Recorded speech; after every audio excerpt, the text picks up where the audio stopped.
most of their conclusions based on analogy. They look at what somebody else is doing and they think, well, that's what's possible for me. Or they look at what somebody else is doing and they say, that's not possible for me. As opposed to operating from first principles. When you operate from first principles are 1 + 1 = 2. It doesn't matter if everybody else is walking around with a shirt on that says 1 + 1 = 3, right? It doesn't matter what everybody else is doing. You just go, well, this is a principle, so I'm going to do this, right? And the Bible is the ultimate book in first principles. And so I don't even look at what other people do because it has nothing to do with me. And so what my recommendation is, instead, when you're conceiving the value for your offer, whether you sell shoes, whether you sell t-shirts, whether you sell coaching, cars, real estate, whatever, when you're thinking about how much should I sell this for, instead of looking at what everybody else is doing, ask yourself this question: what's the payoff? What's the payoff that they get when they buy this thing from me? If the payoff is worth $100,000, then the offer has to be worth at least 10. It's actually worth 100, but let's just say it's worth at least 10% of that, right? So if I can help somebody make $1 million. Now there may be other people out there who will do this, help somebody make $1 million and only charge them $3,000. I'm not that guy. I'm not that guy, right? If I'm going to help you make $1 million, that's got to be worth at least $100,000, right? And so look at the payoff. Don't make the value of your offer the pieces, how many workbooks they get, how many videos, how many whatever.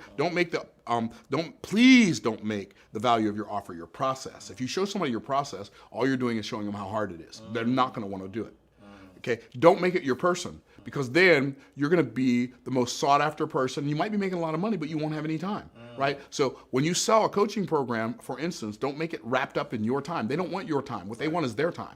It's like, would you rather pay me $100,000 to get 4 hours of my time, or would you rather pay me $100,000 to buy back the rest of your life? Right? It's a wrap. Okay. So when we look at the 4 moves and we look at how all of that fits into what we're talking about, the first move is lead generation. You double the lead generation, you doubled your revenue. But watch what happens next. You double the core product conversions. Double your conversions by getting better at sales, right? And most people don't understand sales. Most people think selling is talking people into buying something they don't want, don't need, and can't afford. That's not what selling is. Selling is uncovering the value of what you have to offer so well that people are happy to exchange the money they have in their pocket for the value you revealed. So when you really get good at selling, what you're doing is you're helping people see what it would feel like when they have the result of using your particular offer. That's really what selling is, right? You help them see what it's going to feel like before they ever feel it. You help them see what it's going to feel like. So watch what happens. So if you can just double your conversions to 20%, if you get halfway decent at sales, I don't care what you sell, you can get to a 20% conversion rate, right? So you're generating 200 leads a month. You have a $1,000 offer. You're converting at 20% instead of 10%. 20% times 200 leads, that's 40 sales. Times 1,000, that's 40,000 a month. Oh, snap. Let's go, right? I mean, 40,000, that's 4 times better than 10,000. Yeah. And we haven't even really got to the good stuff yet, right? We fixed 2 things. We've quadrupled our revenue. Let's take it one more time. Ready? We add a premium value offer. What is a premium value offer? It's my version of Rolls Royce. You know who sells Maybach, right? Mercedes. Yeah. Why did Mercedes create a $300,000, $400,000 car? Because they got tired of sending their best customers to Rolls Royce and Bentley because they didn't have anything to sell them. Right?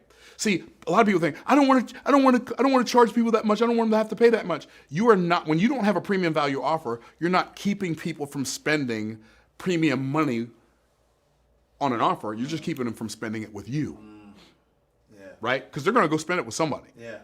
Just like you said, that person who you helped, they went to somebody else, took most of their money to somebody else after you helped them get to 6 figures. Right. Absolutely. Right. Absolutely. So you add a premium value offer. That premium value offer might be 5,000, might be 10,000, might be 50,000, might be 25,000. Whatever it's based on the result you can get people. Right. Let's say you create a $10,000 premium value offer. Let's say 10% of the conversions, that's 10% of the people who bought your core product offer buy your premium value offer. So you're making 40 sales a month, but now you're converting 10% of those. That's 4 people on your $10,000 offer. That's another $40,000 a month. Now you're at $80,000 a month. You're almost at $1 million a year, and you've only fixed 3 things. Oh, this is getting juicy. right? And by the way, this is exactly the process we take people through. This is what I do in my own business. I look at where my business is. I get a profit and loss statement every single week from my account. And I say, okay, this is what we need to change. This is the next thing we need. This is the next lever we need to move, right? Okay, so the last one is you add a continuity offer.